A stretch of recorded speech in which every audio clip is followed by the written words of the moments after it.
سبحان الله وبحمده سبحان الله العظیم. برنامه یک راه دیگر. این موضوع استفاده کردن شبکه‌های اجتماعی. در استفاده کردن شبکه‌های اجتماعی مثل ادنکلاسنیک یا فیسبوک یا یوتیوب، توییتر، مردم دو تقسیم هستند. محمد علیه السلام در بین ما نیست. اگر امروز در بین ما نیست، لیکن سنت رسول الله در بین ما، دین پیامبر در بین ما، علمای اسلام در بین ما. اگر ما و شما اگر به یک کلاس ماندن، بر یک کلاس ماندن که در ادنکلاسنیک یا در فیسبوک یا در توییتر مردم دین خدا را کمک نکنیم، خدا به یک کسی دیگه دینش کمک میکنه.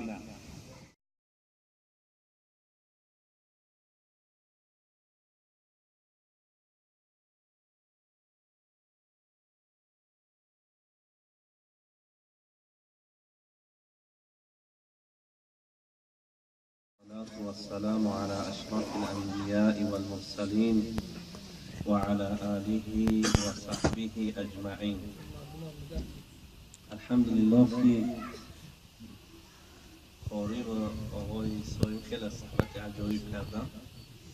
الله جل شأنه در علمش برکت کرد و انشاءالله که یک موضوع مهم هست که تقریبا همه ما همه چیز استفاده میکنیم، لیکن شاید بعضیمو راه اختیار کنیم دیگه باشه و بعضیمو یک راه دیگه. این موضوع استفاده کردن شبکه‌های اجتماعی. در استفاده کردن شبکه‌های اجتماعی مثل ادنکلاسنیک یا فیسبوک یا یوتیوب، توییتر، مردم دو تقسیم هستند. یک قسم مردم انسان‌های هستند که همین خیلی عشوایی بی‌پروا می‌دارن و وقتشون می‌گذرونن. او کار نداره که در اینجا چی هست چی نیست، همین می‌داره و وقتش می‌گذرونه یا سرش تازه می‌بره میره. و دویم قسم مردم در استفاده کردن شبکه‌های اینترنتی البته به هدف می‌دارند.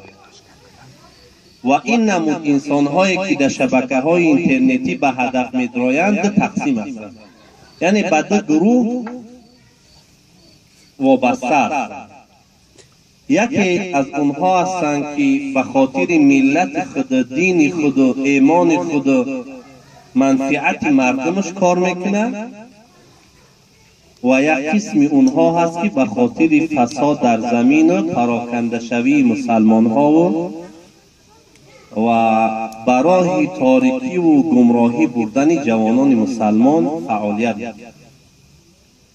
و می‌بینیم که اثر این دو گروه چیست و چی جزا دارد. و انسان‌هایی که به خاطر دین خداوند و به خاطر نصرت پیامبر، به خاطر هدایت مردم همین شبکه‌های اینترنتی را استفاده میکنند، البته که پاداش نیکشو میگیرند. خداوند میگه فمن یعمل مثقال ذره خیرا یره و من یعمل مثقال ذره شرا یره. و هر کسی که خلاصه آیت همین است که هر کسی که چی قدره که برای دینش و ایمانش و مردمش و ملتش نیکی کرده است، خدا حتما پاداش او را در قیامت میده. و هر کسی که به خاطر پراکندگی ملتش و به خاطر فساد کردن زن و فرزندان ملتش در شبکه‌های اجتماعی کار کرد، یقین بدانه که پاداش بچه میگیره. و الله جل شأنه اگر ما و شما دین محمد هم کمکم نکنیم خدا کمک میکنه. خداوند چی میگه؟ الا تنصروه فقد نصره الله. اگر شما ای مردم، ای اصحاب پیامبر، ای امت، اگر محمد هم کمک نکنید خدا آماده هست که محمد کمک. امروز که محمد علیه السلام در بین ما نیست، اگر امروز در بین ما نیست، نیکی سنت رسول الله در بین ما، دین پیامبر در بین ما، علمای اسلام در بین ما، اگر ما و شما اگر با یک کلاس ماندن، بر یک کلاس ماندن که در ادنا کلاسیک یا در فیسبوک یا در تویتر مردم دین خدا را کمک نکنیم، خدا به یک کسی دیگه دینش کمک میکنه. لیکن تعجیبیش ده همیه که خدا همی ثواب و عادت در پیش مانده. فقط وظیفه تو چیه؟ یک کلیک کردن است، یک کلاس ماندن است. شاید که به همی یک کلاس ماندنی تو خدا صدها مردم هدایت میکنه. بعضی نوارهای هست که امروز یک نوار یک حیوان تماشا کرد، کیسش هم در آزادی خود آزادگان بود، در آزادی بود، برآمدگی بود. کیسه یک فیل با 9 یا 10 تا شیر نجات یافته است. 4 میلیون انسان تماشاش کرد. چند میلیون؟ 4 میلیون انسان در روی زمین همین را تماشا کرد.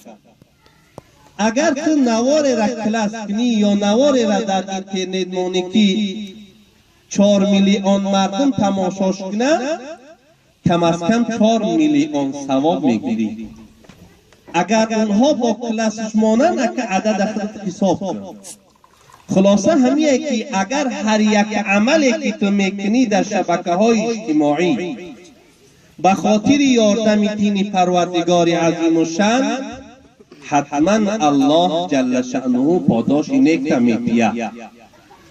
قسم دوم مردم گفتن که به خاطر فساد در شبکه‌های اینترنتی می‌درایند، مثلا حتی فیلم‌های را کلاس می‌مانند که از اخلاق اسلامی نه، از انسانیت بیرون کلاس ماندن، یا توی‌های را کلاس میمانند یا کنسرت‌های را کلاس میمانند که با تماشا کردن اونها خودش طاقت دوزخی نمیشه، بلکه هر کسی که تماشا میکنه همون نوارها را گناهی همون تماشا کننده را در گردن این کلاس ماند. پیامبر علیه السلام چی میفرماید؟ حبیب ما و شما میگه که من سن فی الاسلام سنتا حسنه فله اجرها و اجر من عمل بها الى یوم القیامه. کسی که در اسلام یک کاری نیک میکنه، الله با او را اجر میدهد و هر کسی که تا قیامت عمل میکنه خدا برای او در این اجر دادن میده. و اگر کاری بد میکنه، یک کنسرت یا یک توی یا یک فیلم فاحشه یا یک مقطعی که یک ویدیویی که سبب ناآرامی میشود یا یک ویدیویی که سبب پراکنده شوی ملتش میشود یا یک ویدیویی که سبب گمراه شوی جوانان مسلمان میشود، همون را پهن میکنن تا قیامت. اگر همون تعلیم گرفتگی ها ای همون نوار اگر عملی بد کنن، خدا در نامه اعمال همین انسان مینویسه. بعضی علما میگن که حتی بعضی مرده ها در قبرن خدا اجرش میده. ملائک میگن که امروز برای تو مثلا 5000 ثواب آمد. میگه یا الله من 70 سال شد از دنیا گذشتم، این از کجا هست؟ میگه تو فلانی را قرآن تعلیم دادی و فلانی را همین خیل قرآن تعلیم داد، ثوابی همونها هست. این سنت حسنه، این راهی نیست. اما اگر یک انسانی که اگر سبب شود در پهن کردن فیلم‌های فاحشگی و هر کسی او را تماشا میکنه یا تعلیق در تاش مینویسه که به سبب نوشتن در تای همین نوارها دوستاش با تماشاش میکنن، سبب گناه او و هر گناهی که او کردن در گردن گیرم هست. به هیچی در خانه کشتگی یک به یک کلاس دوزخ، به یک کلاس ایراه پیامبر دور میشه. خداوند چی میگه؟ ان الذين يحبون ان تشيع الفاحشه في الذين آمنوا لهم عذاب علیم فی الدنیا والآخره. و کسانی که دوست می‌دارند که فیلم‌های فاحشگی یا کنسرت‌های فاحشگی یا توی‌های فاحشگی که از اسلام بیرونند در بین مردم پهن شوند و مردم هم مثل اونها شوند و پهنشون میکنن، همینها را در کلاس ماندن. خداوند میگه که وعده میتیم برای اونها که در دنیا و آخرت برای اونها عذابی دردناک است. در دنیا و آخرت در او دوزخی که تن انسان طاقت چشیدن عذاب او را ندارد، آماده باشه که به پهن کردن همین فیلم هایی که از طریق شبکه های اینترنتی پهن میکنن در گناه همونها.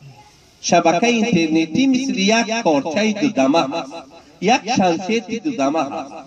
میتونی که با استفاده کردن شبکه اینترنتی از جمله خامینرو باشه یا ادنکلاس یا فیسبوک تو جنت بدرای، میشوه که به سبب همینها الله جل شأنه ترا و تو سبب شای جماعت و انسانهای زیاد را دوزخی و از تو تعلیم برای همین کاری کنه که بعد از مردنتان هر یکی ما و شما، من خدمت میگم شما را